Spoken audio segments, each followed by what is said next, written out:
Attention! So now we have Go! the Prince of Wales, Quad Sculls, the Nautical Club from Monaco, up against, I'm sorry, Schuylkill Navy, the Navy High Performance Centre, which is a conglomeration of clubs bringing athletes together, a high performance centre from the United States. Yeah, the club from Monaco had a really tough race yesterday. They were losing at halfway, then came through to beat UE. So it's going to be interesting to see how much that took out of their legs and, you know, how well they recover from yesterday for today's race. Yeah, and it looks like they're going to have a pretty good race on their hands. We see the crews coming out of the top of the island. This is a great Henley race, absolutely neck and neck. It's going to be interesting to see who gets into that nice swinging rhythm, the efficient rhythm, to just edge out, or is this going to be a race where they're side by side?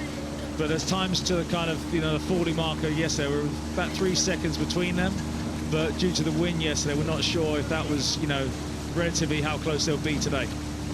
Yeah, and the coach, Sean Hall, of the Naval High Performance Centre we see in front of us, was very pleased with their performance yesterday. Said, considering they're an untested crew, they're very pleased with the way they've developed, and they're growing in confidence. And you can see that confidence coming through now as they're able to sit back into their rhythm. And they've moved really quite nicely in about the last minute since we've had this shot alongside. Yeah. So we move further down the course. The crew's approaching Forley, the halfway point, and we can see the crew on the near side in front of us, the Naval High Performance Academy, moving smoothly out. And it looks to me like they've got a good 2 lengths of clear water there, Mark. Yeah, and they've got a nice distance there where they can think about their rhythm, nice and relaxed, and once again, being in front, they can look back at their competitors and know that they've got plenty of room there, that, you know, they can just really think about their rowing and just trying to be efficient. So, Mark, you were a crew sculler, Olympic gold and Olympic silver in the lightweight double scull. What's going on here with these blades? Because they look so tidy and so clean. How did you manage to do that so well in a crew boat? Yeah, well, they've been obviously training for months and months, you know, doing hours and days and weeks of trying to perfect their kind of technique and moving together. There's lots of adjustments you can make for the individual to get the arcs right, so where the kind of blades go in the water and come out the water. They can do technical drills. Those arcs, just when you say those arcs, they look so good on that picture that we can see that they're tracing out a really nice arc. I don't know what the numbers of degrees are when you're sculling.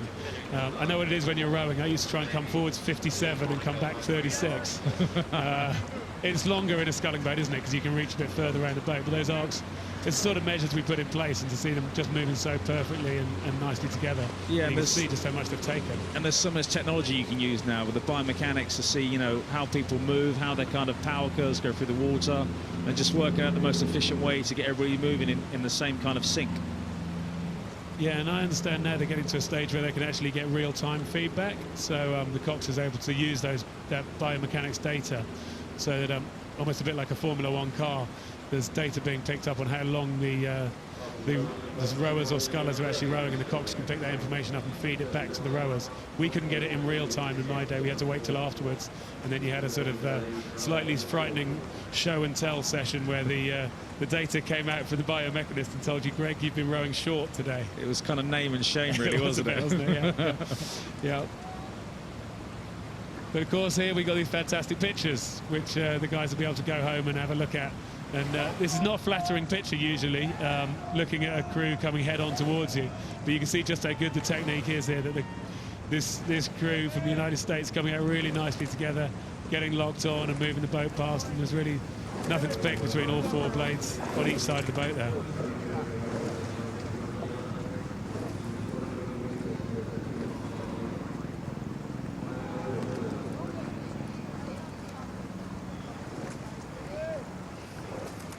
It's a nice chance for them to kind of enjoy coming through the enclosures now. There's a little bit of sunshine kind of coming through the clouds, so it'd be nice for them to kind of relax, look back, and enjoy the last couple hundred meters. They will do that, and there's some good experience in the Navy High Performance Academy crew.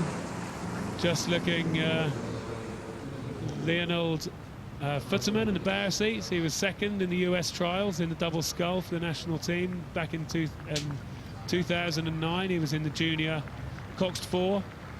So he's a captain of the Boston University men's rowing club team. So right across the boat, there's good experience racing at varsity level. in the United States, and now they've come together as this crew.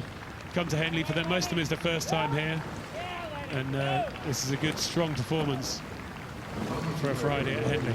It's interesting that the crew that are racing for Monaco were world coastal rowing champions in France.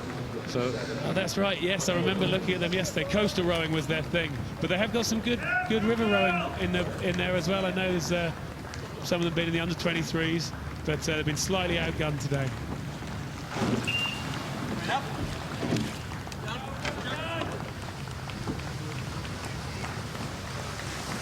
So maybe the water's just a little bit too calm here for the Monaco crew. They're used to rowing through waves, as we see the Monaco crew. They've raced well, but there's confirmation. Win in the Prince of Wales for the Schuylkill Naval High Performance Academy over the Nautical Club from Monaco.